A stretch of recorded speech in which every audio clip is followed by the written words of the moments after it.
Welcome to our channel. Today we how to deploy an online course with Pluralsight easy tutorial step by step clearly. To deploy an online course with Pluralsight, start by creating a Pluralsight account.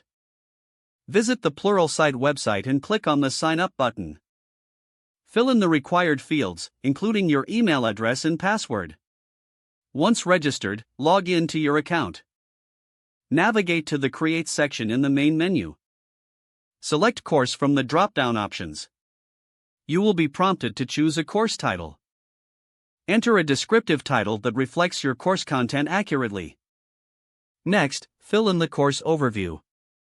Write a concise summary that outlines the course objectives and learning outcomes. Now, it's time to organize your course structure. Create modules to divide your course into sections.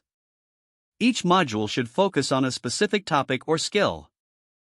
After setting up the modules, add lessons under each module. Click on Add Lesson to create a new lesson. For each lesson, include a title and a brief description. You can also upload video content for each lesson. Choose the video file from your computer, ensuring it meets Pluralsight specifications.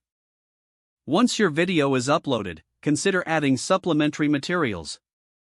These can include PDFs, slides, or quizzes to enhance the learning experience. Set the appropriate duration for each lesson.